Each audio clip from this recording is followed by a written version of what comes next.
Hey everyone, Joshua Hanlon here at Brick Fest Panama 2018, and I'm joined by a couple of talented builders from Costa Rica, and they're going to take us through these builds here. And then to help us with that, we've got Martin, who will be translating for us. Estos son dos autobuses que circulan en Costa Rica, son 100% MOC, igual que el camión también circula en Costa Rica mucho y entonces fueron los que se trataron de representar de nuestro país.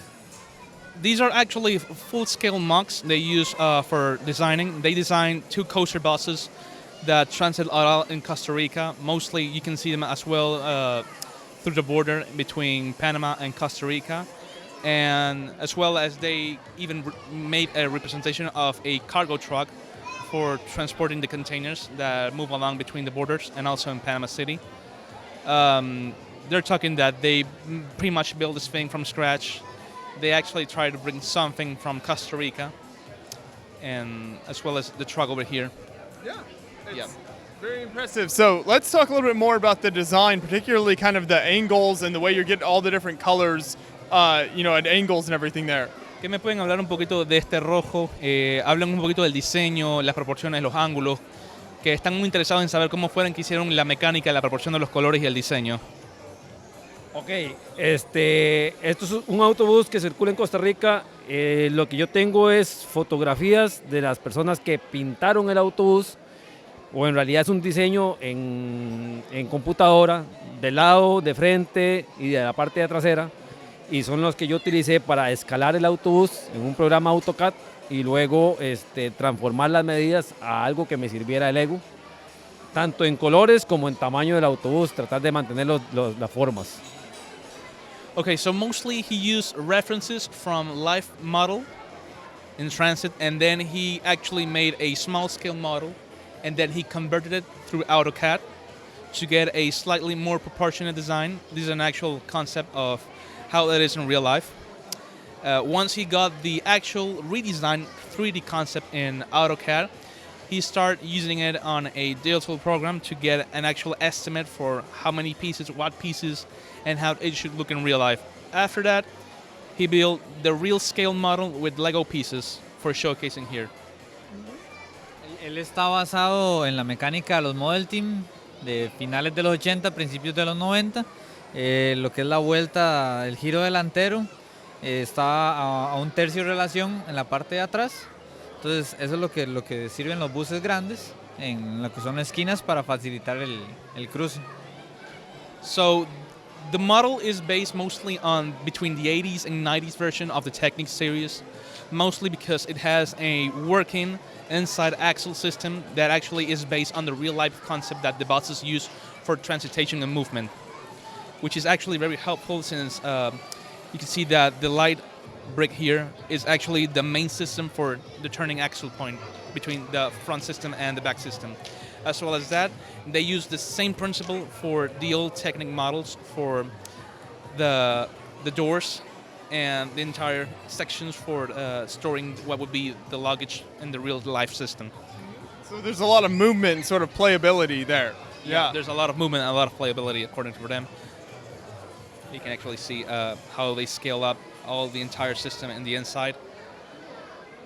I love that there's even interiors, and then I know on this bus here, there's even, is it custom decals? Me dicen ellos que les gusta mucho el diseño original, cómo está muy bien hecho la proporción, y me comentan también que veo que usaron también stickers customs para trabajarle lo que sería el detalle, para que esté más realista, para que se sienta realista.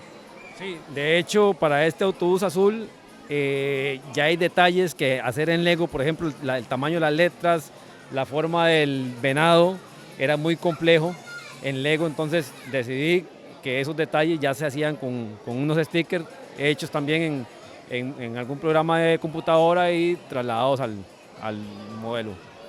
So basically what they say is that since Lego doesn't have enough flexibility for the stickers they use for this kind of projects, they actually work from scratch. They design from scratch the entire stickers, and then they pass it over for printing on a special printing machine to get actually the special design, the special sizes.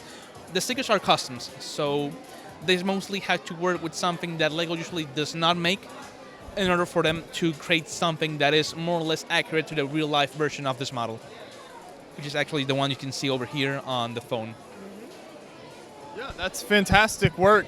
So then let's move down to the Maersk truck here. And for this, let's talk about the front portion. There's some pretty hard to achieve angles there. So how do they achieve that with the pieces? ¿Qué me pueden hablar un poquito de este modelo? Es bastante interesante cómo ustedes crearon esta versión que tiene una cantidad de curvas, una muy buena proporción definida. No sé qué me pueden comentar un poquito también el diseño, cómo fueron trabajando el proceso de armado.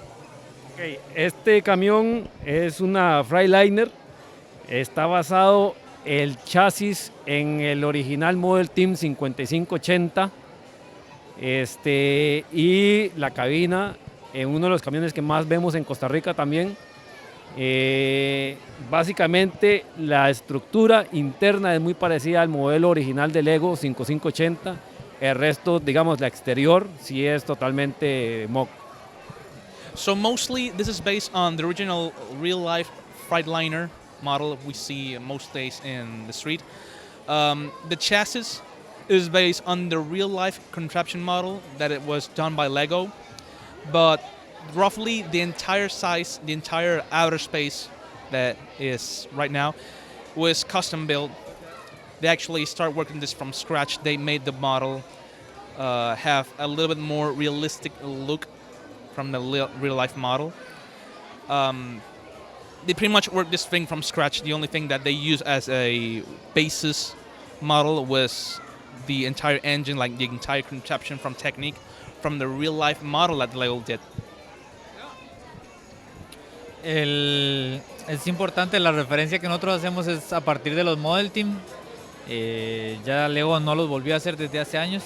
Como estamos viendo en el video ahorita, el contenedor se levanta de la carreta y se puede, si tuviéramos una grúa lo suficientemente grande, lo podríamos levantar y sería totalmente funcional. Ese es un contenedor refrigerado y la carreta podría aguantar otro contenedor igual a ese sin ningún problema.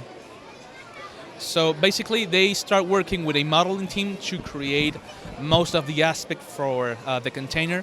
He says that the container is actually based from the real-life model concept from Maersk, and it says that due to the amount of detail, it can actually support a second container.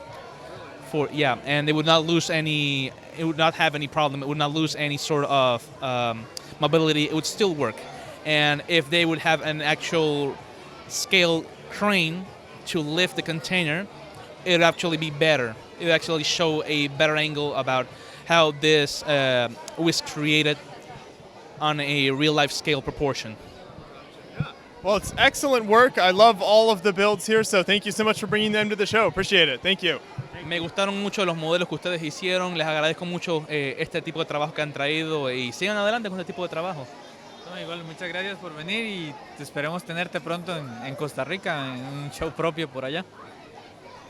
They're very welcome for your words, and they're happy that you guys like this so much, and they're pretty much expecting to get the recognition, and they're hopeful you guys can come to Costa Rica and see one of their own shows they're going to probably get in the future.